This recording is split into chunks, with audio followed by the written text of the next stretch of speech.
Hello and welcome. My name is Victor Gijsbers and I teach philosophy at Leiden University in the Netherlands.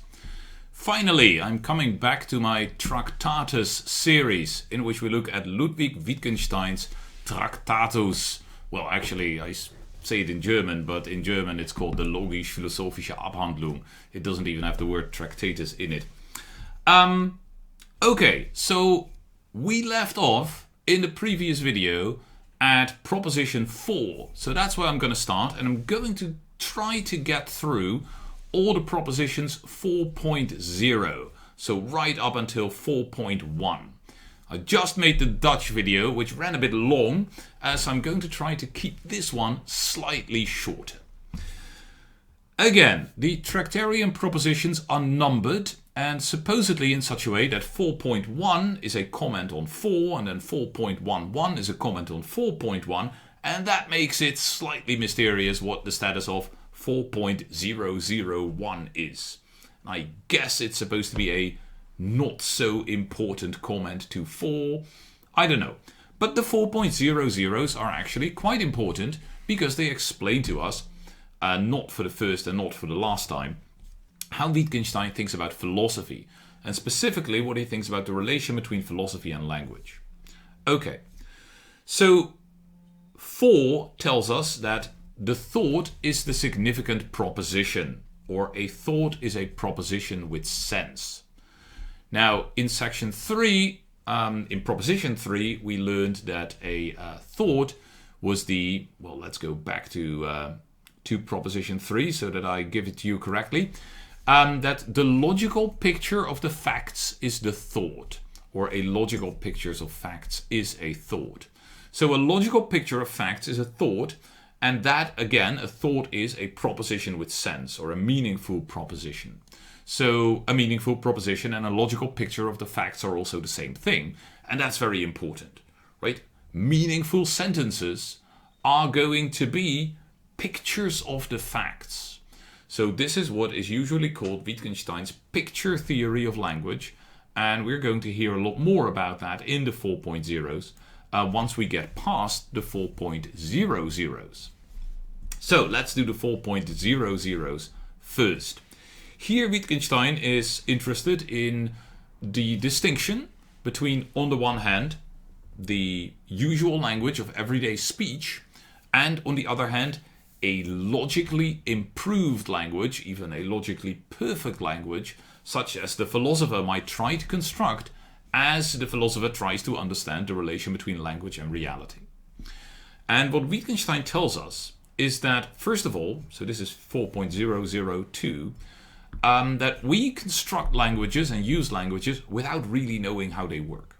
Right? We use languages without really knowing how they work. We don't need to know how they work. Right? I mean, we use our arms without really knowing how our arms work.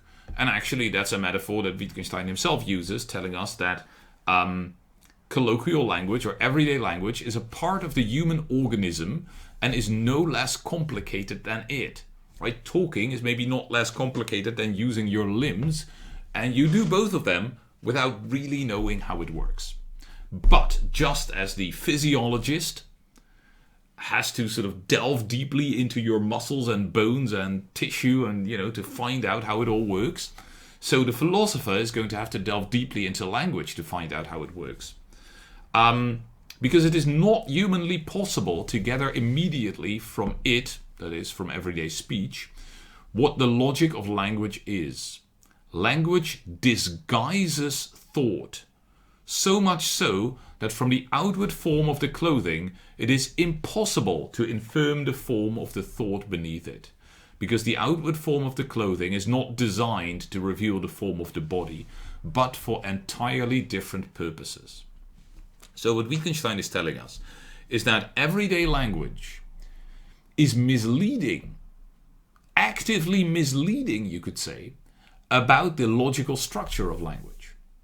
Everyday language uses all kinds of conventions and ways of expression that have nothing to do with the underlying logic of language, with the way that language really connects to the world. And one of the people he credits, this is in 4.0031, with having sort of torn away this clothing and shown us the logical structure beneath is Bertrand Russell. And so Wittgenstein is no doubt thinking about things like Wittgenstein's analysis of sentences like, let's say, the present king of France is bald.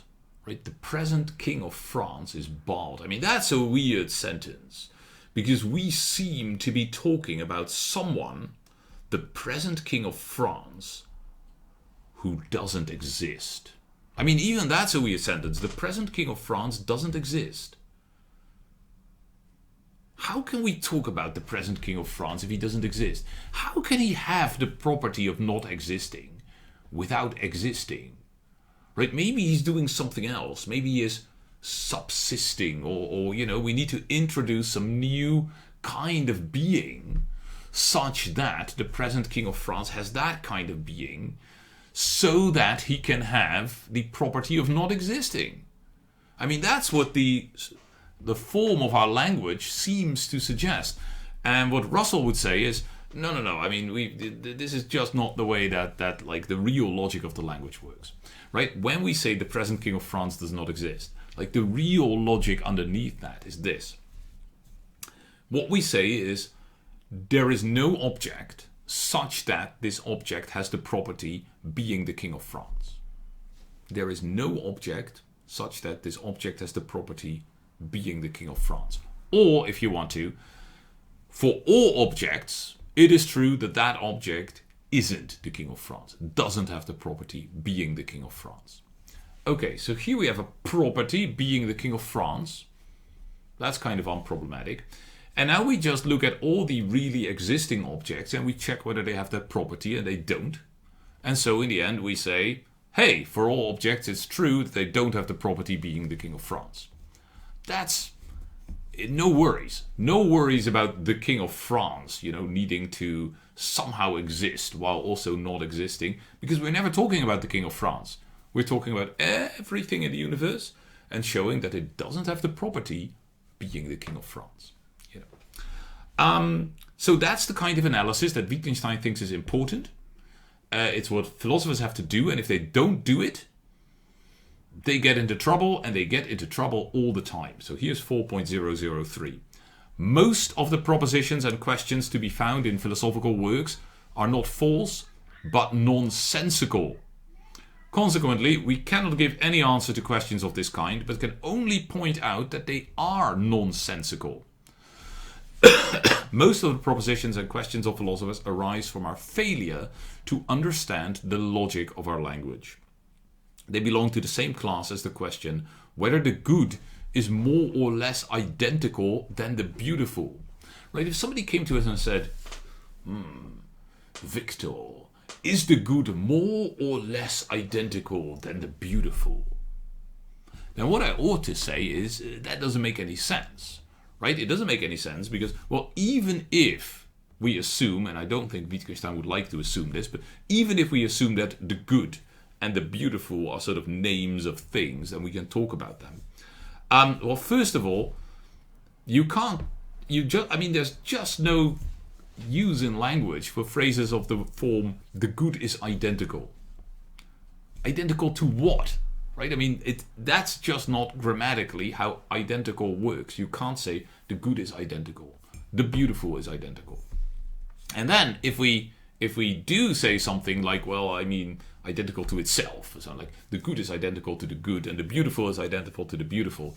Well, then if we clear up that confusion, it still doesn't make any sense to wonder whether one of them is more identical to itself than the other, because being identical is not a gradual thing. Right? It doesn't have the grammar of graduality. You can't be more or less no. So, here clearly something has gone wrong with our use of language. And what Wittgenstein thinks is that philosophical problems in general are just problems that come from our misunderstandings of language. And once we have cleaned up our language, given a good logical analysis of it, the philosophical problems are gone, right? And that's why he can say in the introduction that he thinks that this book solves all philosophical problems. He doesn't talk about all philosophical problems. He doesn't have to, right? He thinks that here is the recipe, right? Give us the right. I mean, just go and find the right logical analysis, and all your problems are going to go away. Well, good. Let's go on to 4.01. A proposition is a picture of reality. A proposition is a model of reality as we imagine it. This is very important. Okay, this is the picture theory of language. A proposition is a picture of reality. What does that mean?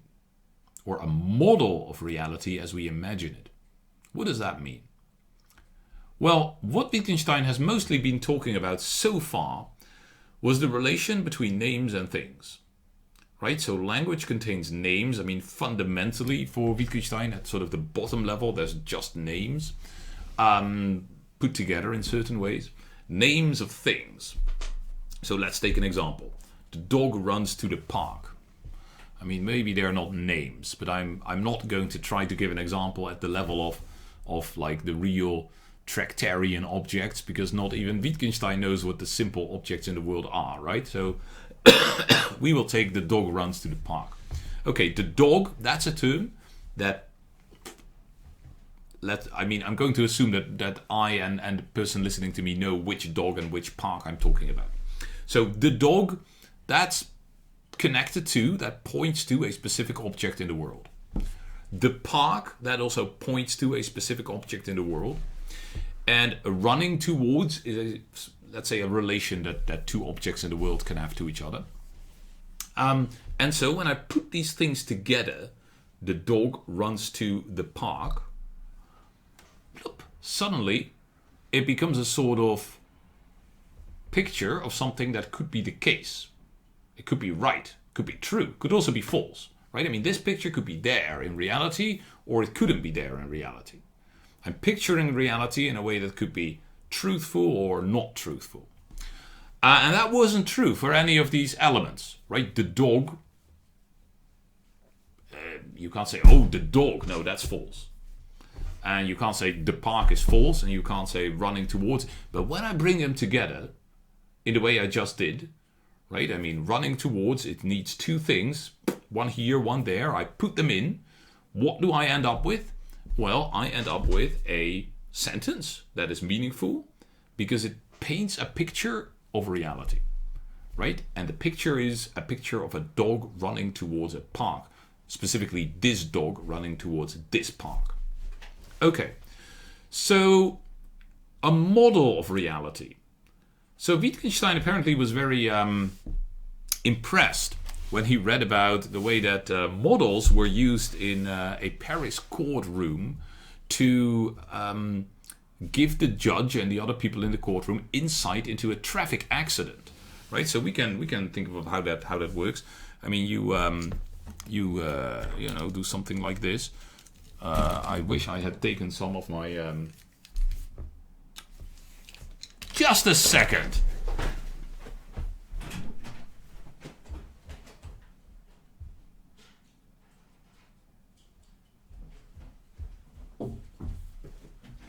Lo and behold, here we are. Okay, I've got some miniature cars and a miniature man, right? And so I can make a model, right? I can, I don't know, using Kant's third critique as a base. Oh wow, there was a car here, and there was a man over here, and there was another car here, and okay.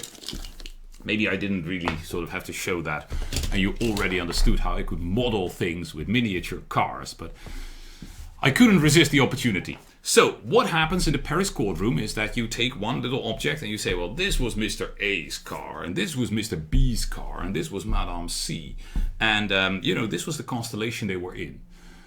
And by putting them, like, in a certain way on the table, you can show different kinds of situations, right? The situation where, here was Mr. C, Madame C was standing here when Mr. A's car rammed Mr. B's car, and then Mr. B's car, I don't know what happened. Let's not make it too graphical.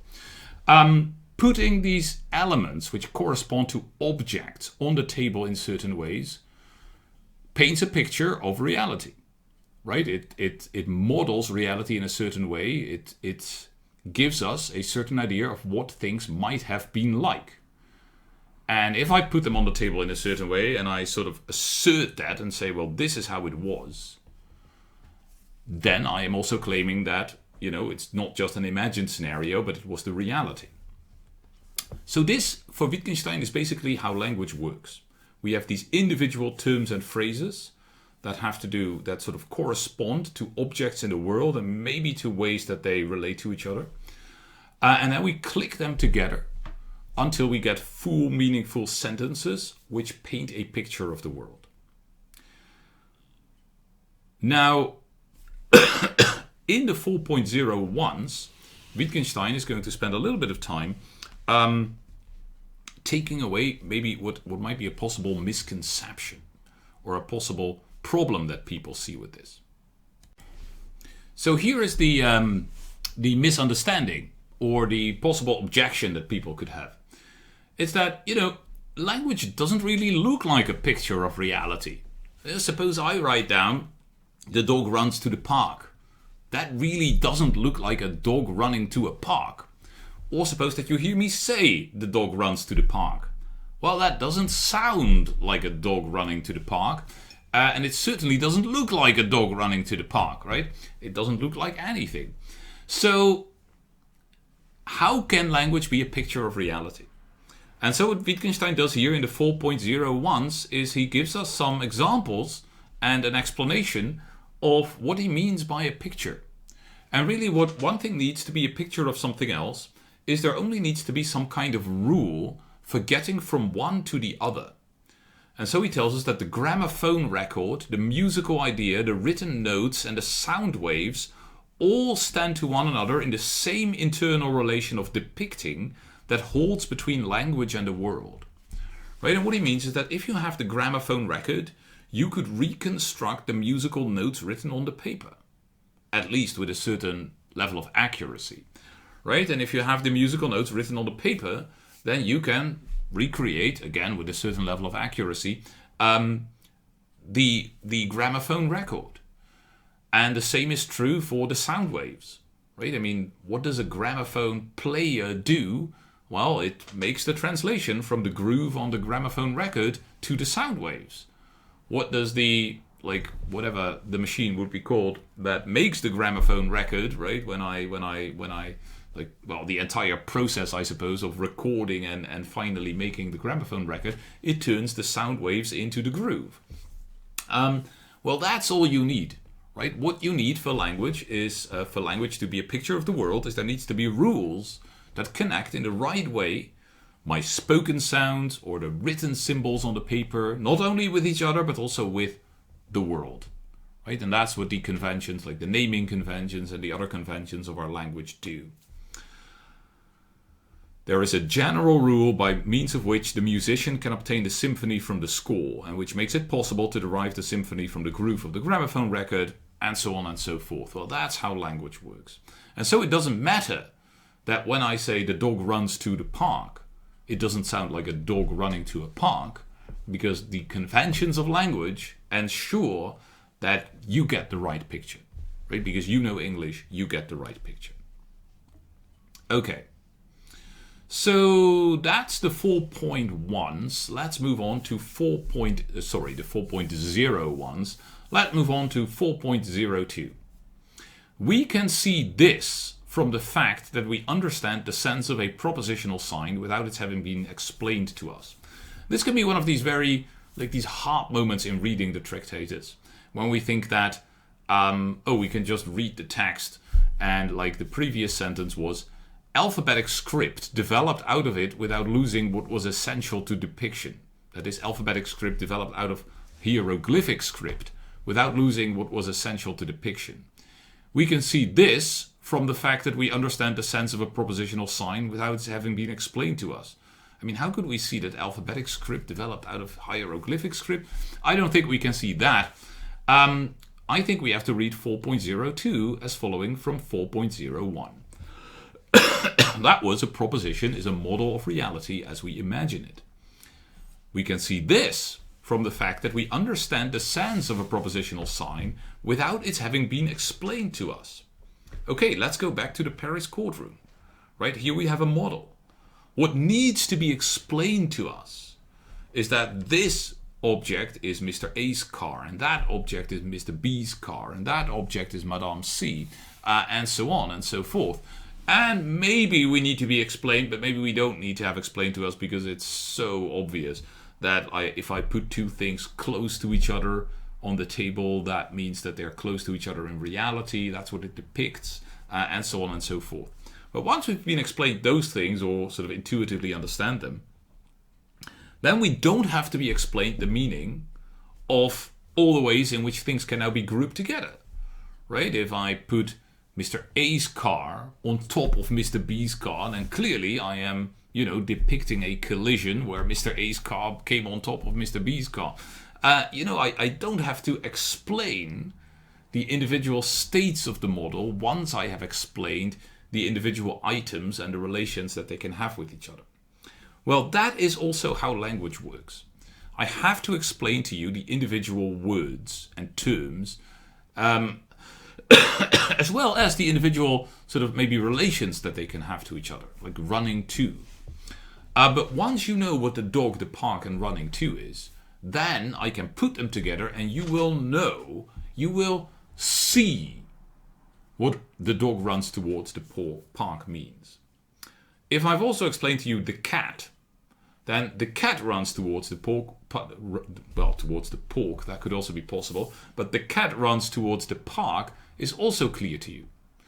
And I can add more relations and things and so on and explain them to you, but then I don't have to explain all the different ways in which they could be combined. Right? I can tell you new things that I didn't have to explain to you by combining them. And you, in fact, can tell me new things that I never thought of. Right? You can say to me, the cat is running towards the dog. And I'm like, whoa, cats can run towards dogs? I never thought of that. I've always imagined it the other way around. You can do that.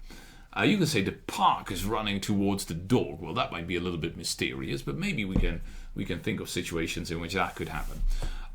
Language can be used to say new things that nobody anticipated, and we can understand sentences without having them be explained to us. Well, this is what Wittgenstein is trying to generate, to get, to make us understand through his theory of depiction. Right? If I know what the individual elements mean, then once they've been brought together in a sentence, that sentence is a picture of reality. And looking at the sentence, or I'm sorry for this coughing. And looking at the sentence is going to be enough to show us its sense. So, that's 4.022. A proposition shows its sense. A proposition shows how things stand if it is true, and it says that they do so stand. This word showing is going to be zeigen, is going to be extremely important in the Tractatus. A proposition shows its sense. It doesn't have to explain the sense to us. Right? I mean, once we have the proposition, once we have the sentence, we see. I actually prefer sentence to proposition here, but okay. We see what it means. And the proposition tells us that what we see is also right? That it's also how reality is. That's what the proposition claims, what it says. Okay. So there are a couple more parts where Wittgenstein talks about, how translation works, for instance. It doesn't work like sentence by sentence, right? The dictionary doesn't give us all the sentences of one language. and translate them to the sentences of another language, that would be terrible, right? It would be impossible because there are so many possible sentences. No, what it does is it tells us how to use these little elements of language, like words or phrases, and how they combine maybe into sentences grammatically. But that's all we need, right? And then we can learn new things that the dictionary maker maybe never even thought about by reading all these different combinations that are made possible. So in 4.03 we read that a proposition must use old expressions to communicate a new sense. And that's exactly what we expect given Wittgenstein's treatment of language so far.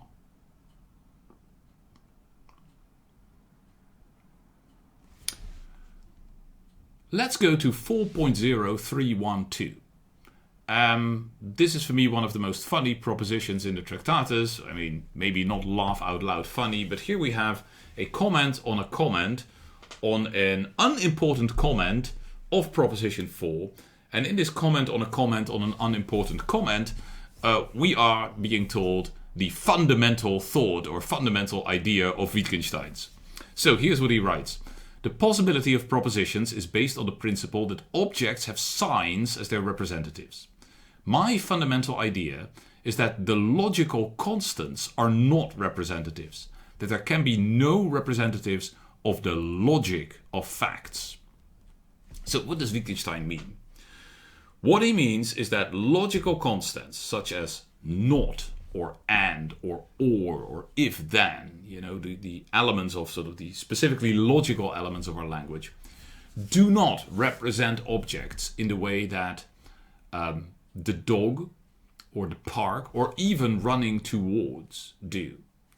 So when I have a sentence like the dog runs towards the park, which paints a picture of reality, if I say it not the dog runs towards the park, it's not the case that the dog runs towards the park, I am not adding another element of the same kind. I'm doing something radically different. So the logical elements of language work in a radically different way from the non-logical elements of language. The non-logical elements like dog, park, running towards, they describe elements of reality, things that we find in reality that we can point at in reality. Here's the dog, here's the park, here's the running.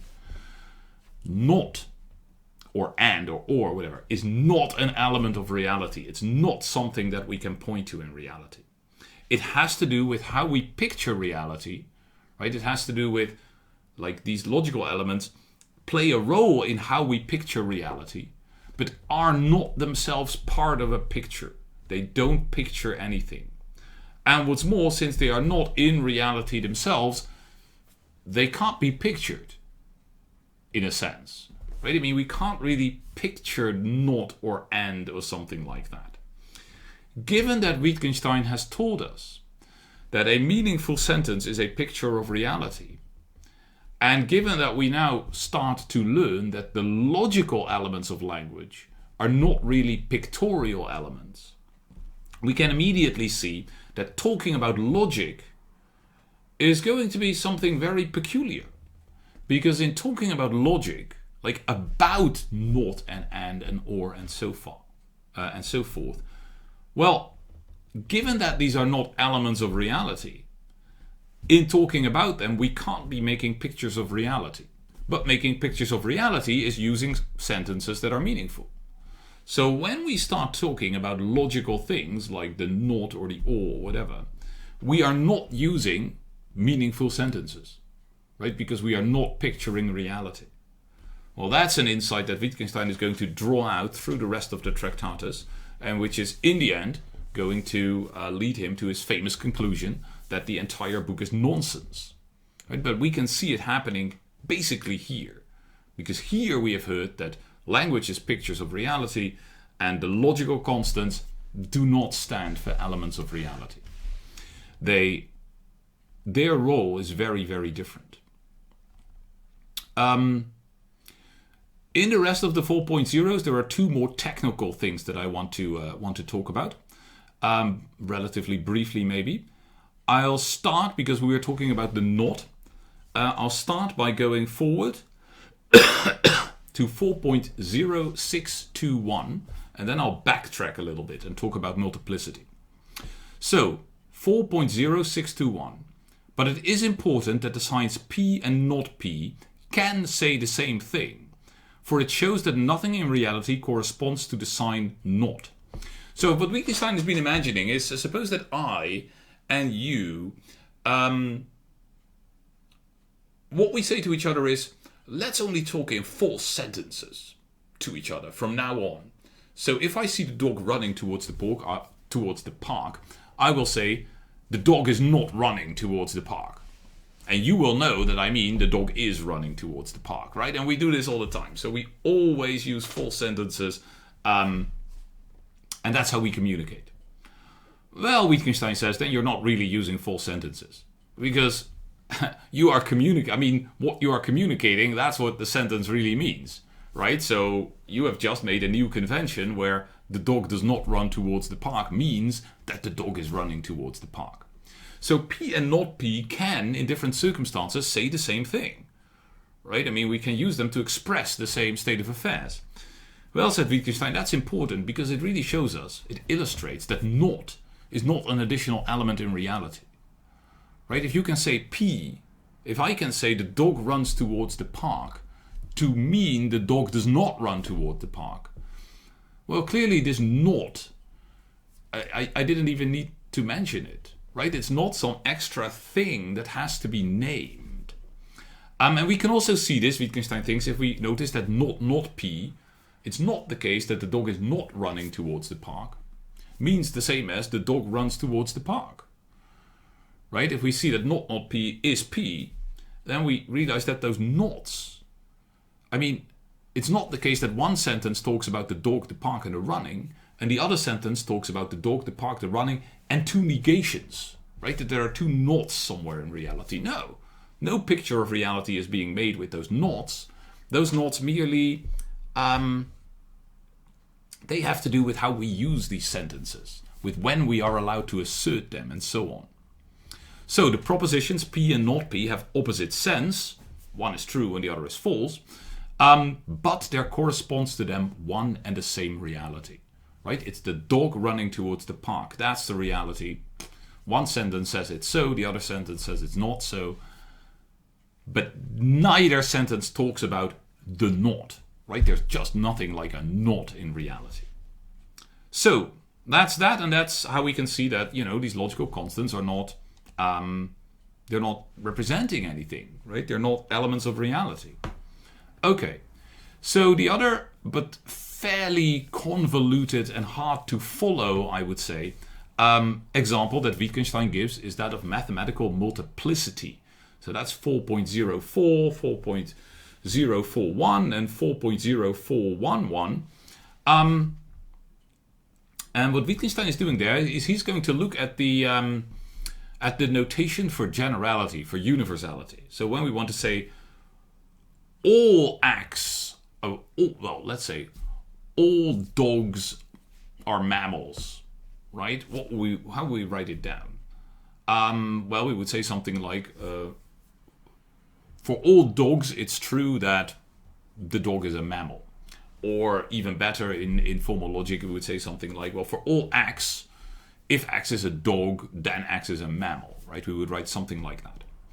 Now, Wittgenstein's notation for this for this universality, is the one he gives us in 4.0411. It's bracket x bracket. That means for all x.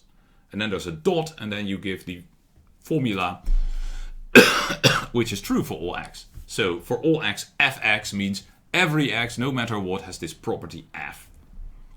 And what he's going to say here is he's going to say, well, look, if you try to get rid of that x, if you try to get rid of this notation, and you try to instead depict the generality by just talking about generality, right? By putting generality, like the logical thought of generality, inside the sentence, then things go wrong.